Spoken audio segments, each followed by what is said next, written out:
Haha! Look at that. How is that for a scoot? This is a smooth customer who visits me on a regular basis. He's a orange-crowned warbler. One of two different kinds of birds, gold color birds who like to come by every day. They do a hell of a scoot around the rim and then hop into the little bowl here on this fountain that they love so much.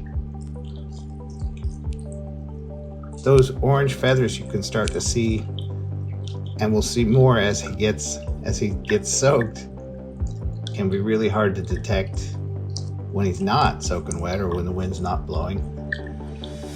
When he's dry, I guess that is. But he'll come in and scatter as much water as he possibly can onto the camera lens, onto the ground below the fountain, and make that serious face a few times. I don't know why so many birds look so serious when you look at them straight in the eye, which is really kind of comical. So he's here just about every day, and after he leaves, of course, I have to go out and add more water because it's been splashed away, most of it.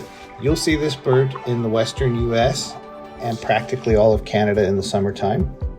West Coast he's a year-round resident, so we're quite used to his visits. In the wintertime, he's also down in Mexico and down in the southeast. Boy, it's windy today. Look at him.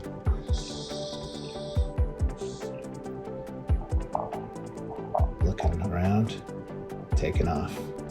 A brief pause for paying the bills. This is a hummingbird seriously enjoying his feeder.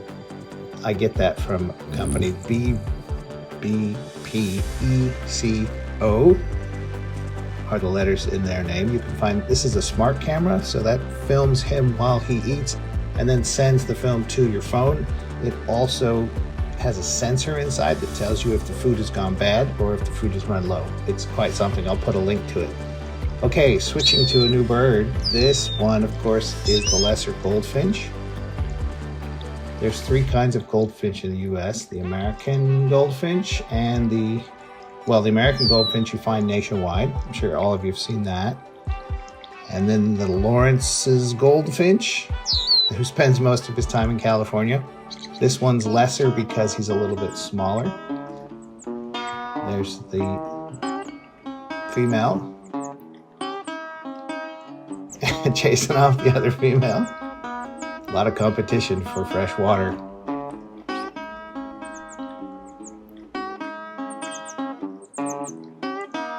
A lot of the calls you'll hear, you heard the song from the male and now the chirping from the female, and the little discussion about things is something that tells me for certain that they are outside and they're at the fountain. They always make a lot of noise when they visit. Songs and discussions probably about my water quality and whether I've kept the fountain up properly. This bird is a big West Coast year-round bird for California and Oregon. Covers most of Mexico as well.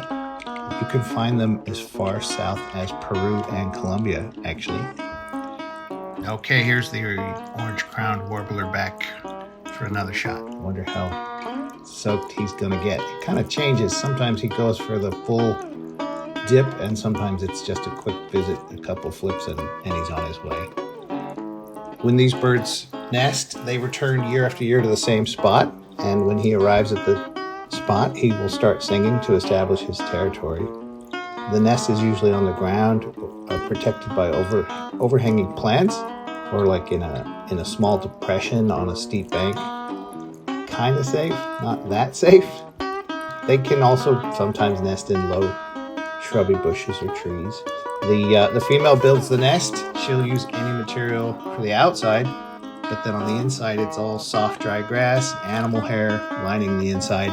And I thought this was funny. The male doesn't help with nest building, but he follows closely and appears very interested. So, what does that mean exactly? Appears interested. Anyway, here's a good side shot of that crown.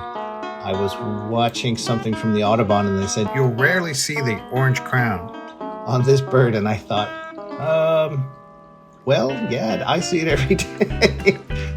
The wetter he gets and the more animated, the more that orange crown just sticks out.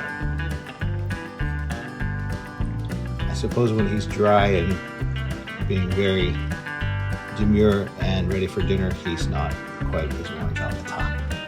They'll have 3 to 6 eggs in one brood every year. The eggs are white with reddish brown speckles.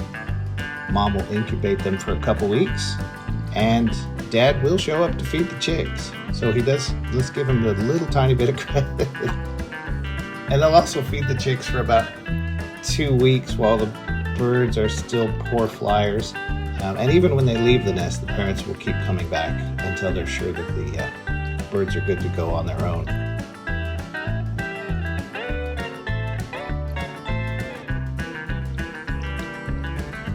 There, he's getting into it. Yeah. Sometimes when you film these guys, if I'm using the wrong camera and I'm too close, it will be soaked with fresh bird water. It comes off easily enough. One of their favorite foods, if you're trying to attract them, is just like chickadees, it's peanut butter. So we'll go back now to some of the lesser goldfinch. That's the male. They don't get into the, and you can hear some parakeets over here, they don't get into the bathing like the other birds do. They're just here to drink, sing a couple of songs, talk a little bit, and then they're going to be on their way. I don't know why they don't bathe. Every bird's different. If you've seen different yourself, let me know. This is just my own experience.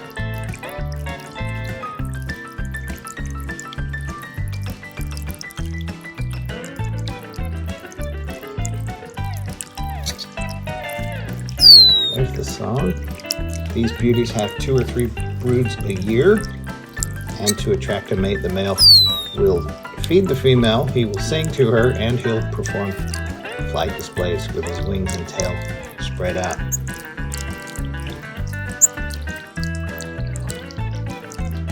And she's looking at the camera and considering the water.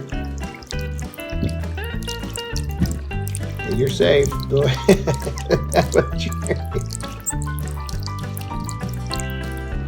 Think about it, and take off. Okay, we're back. I should make a couple comments about keeping a small fountain clean. I am refilling this fountain a couple times a day with fresh water, and I also use a drop of an eco-friendly bird bath protector liquid. It's environmentally safe for birds. It's not a chemical, but it does take time to work. I still keep the dose very low. I'll put a link to it in my profile and at the link and a link below so that you can see what I'm using. When it gets hot, you tend to get algae problems. I still refresh the water so often to avoid that, but it's a daily management issue when you've got a fountain this small, especially. I've had this fountain for 3 years. It's an indoor fountain technically, but it's been out in the sun working just fine for 3 years, cranking away. I think it would be more beat up than that, or maybe the pump would stop working, but I guess I'm doing an okay job. Placement for the fountain, I should note, some people have said you place your fountain and then the birds don't come. They do want to be able to see danger before it affects them. Obviously, other birds in the sky, things that could hurt them, cats.